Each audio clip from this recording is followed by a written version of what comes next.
सदगुरुदेव की जय हो। बंदीछोड़ कबीर साहिब की जय हो। बंदीछोड़ सदगुरुदेव रामपाल जी महाराज की जय हो। सत्सय पुण्यात्माओं, परम पिता परमात्मा आप सब मेरे भाइयों को इन नकली अधूरे गुरुओं से बचाए और आपका ज्ञान विवेक इतना बढ़ा जाए, इतना बढ़ा दे कि कोई भी काल का दूत, कोई भी रंभदूत आपको मूर्ख ना बना पाए। पुण्यात्माओं, इस सत्य पंथ को जानने के लिए, इस सत्य ज्ञान को जानने के लिए, इस मूल ज्ञान को जानने के लिए आपको काफी विवेक अपना जगाना पड़ेगा, वरना पग पग पर ये कालदूत आपको घात लगाए बैठे हैं, आपको मूर्ख बनाने के लिए बैठे हैं, आपको फंसाने के लिए बैठे हैं। इन षड्यंत्रकारियों से आपको बच के रहना है। परमात्मा का मिशन चल चुका है, परमात्मा का सत्य पंथ चल चुका है, लेकिन आपकी नजर नहीं पड़ी उस पर, क्योंकि यदि आपकी नजर पड़ जाती तो आप इन नकली अधूरे गुरुओं को कब के छोड़कर वह सत्यपन से मिल जाते। पुण्यात्माओं, गरीबदास महाराज ने जिस मंत्र को, जिस शब्द को, जिस नाम को राम का नाम बताया है, राम मंत्र बताया है, राम का शब्द बताया है, उस मंत्र शब्द को ये काल के दूत काल का नाम कहते हैं, काल का नाम, और गरीबदास महाराज को झूठा सिद्ध करते हैं। और एक तरफ से कहते हैं कि गरीबदास महाराज परम संत हुए, और दूसरे तरफ ही उनका उस शब्द मंत्र का खंडन भी किया करते हैं। तो आपको अपना विवेक जगाकर ये निश्चय करना है कि ये बोल क्या रहे हैं, आपको समझा क्या रहे हैं, और आप क्या ग्रहण कर बैठे हो। आपने कैसे मान लिया कि ये काल का मंत्र है। तो इस प्रकार से ये कालदूत सोहम शब्द का खंडन करते हैं, लेकिन क्या गरीबदास महाराज ने सोहम शब्द का खंडन किया है?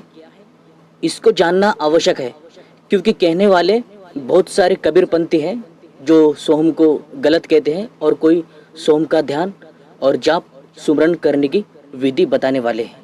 कोई सोहम का जाप करता है तो कोई सोहम का ही विरोध करता है। ऐसे ही विरोधी पक्ष में आता है ये काल का दूत, क्योंकि एक तरफ कहते हैं कि गरीबदास महाराज के हर एक वाणी को हम मानते हैं, उनको फॉलो करते हैं, और दूसरी बात में, दूसरे शब्दों में सीधा उनके वाणियों का ही खंडन किया करते हैं। तो इसको भाई मानना नहीं कहते, क्योंकि हर एक वचन और हर एक वाणी को, हर एक वचन शब्द को आपको मानना ही पड़ेगा। अब जो वाणी आपको दिखाने वाला हूं, तो जो आपको वाणी दिखाने वाला हूं वो वाणी है सोहम शब्द के बारे में। गरीबदास महाराज जी क्या कहते हैं? क्या सोहम शब्द सदगुरु दिया करते हैं, या सदगुरु सोहम शब्द का खंडन करते हैं? गरीबदास महाराज जी कहते हैं, गरीब सदगुरु सोहम नाम दे, गूज बिरज विस्तार, बिन सोहम सीजे नहीं, मूल मंत्र निज सार। सतगुरु जो होता है वो सोहम नाम दिया करता है।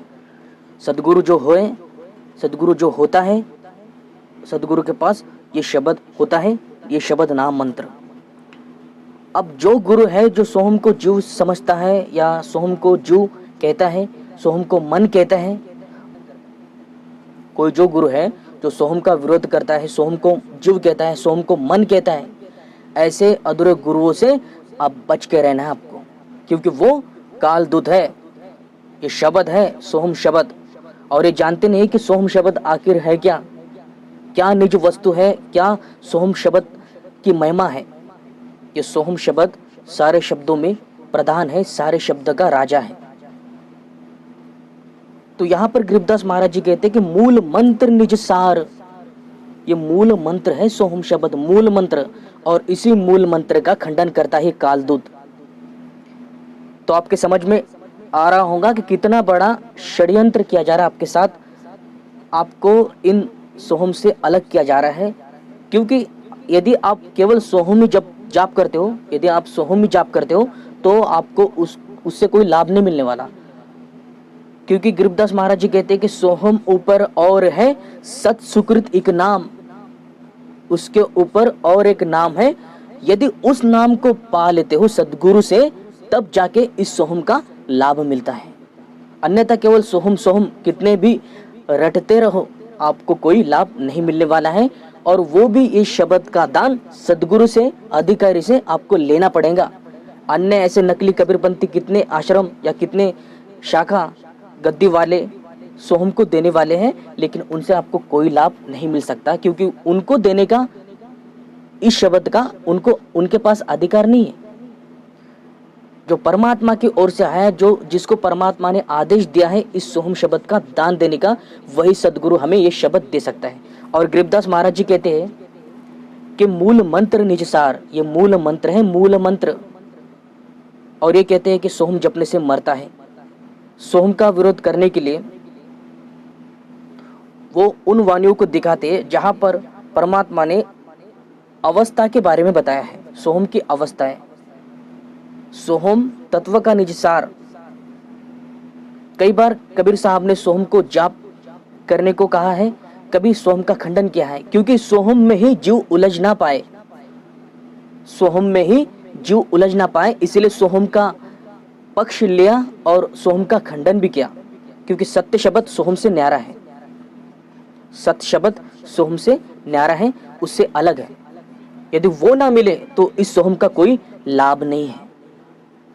इसीलिए इस सोहम का लाभ लेने के लिए वो सत्य शब्द और सदगुरु की अति आवश्यकता है।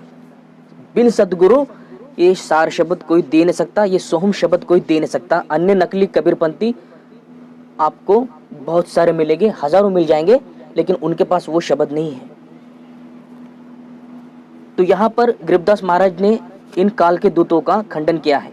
सीधा ही कह दिया है कि सदगुरु सोहम नाम दे, ये नाम सदगुरु देता है। तो सिद्ध हुआ ये काल के दूत हैं। और गरीबदास महाराज सोहम का पक्ष लेकर कहते हैं कि सोहम शब्द मूल मंत्र है। गरीबदास महाराज सोहम के पक्ष में बात रखते हैं, क्योंकि सोहम शब्द है, ये गलत नहीं है, लेकिन पूर्ण ये सार शब्द भी नहीं है। ये सोहम शब्द है, ये मूल मंत्र है, लेकिन सार शब्द मंत्र नहीं है। ये सार शब्द मंत्र इससे न्यारा है। तो पुण्यात्माओं सावधान हो जाना है आपको, क्योंकि ये रंभदूत और ये षड्यंत्रकारी पंथ आपको केवल और केवल मूर्ख बनाने वाला है। क्योंकि वाणी का खंडन करना, शब्द का खंडन करना और सतलोक का खंडन करना सीधा संकेत देता है ये कालदूत है। क्योंकि कबीर साहब ने सतलोक जाने को बोला है और सार शब्द की साधना की बात बोली है, और ये कहते हैं कि आत्म स्वरूप की साधना करनी है। तो ये कहा था सत्य है, ये बिल्कुल गलत है और बिल्कुल झूठे गुरु है ये। और इन झूठे गुरु के लिए कबीर साहब कहते हैं अदली असल कबीर है चारों युग प्रवाण, ये झूठे गुरु वह मर गए, हो गए भूत मसान। अंत में इनकी गति यही होने वाली है। ये झूठे गुरु हैं और इनसे बच के रहना है आपको। अपना विवेक जगाओ और गरीबदास महाराज के अनुसार उनके आदेश पर चलो। तो मिलते हैं अगले वीडियो में, तब तक के लिए सभी को सत साहेब। जय बंदी छोड़ की, जय बंदी छोड़ की।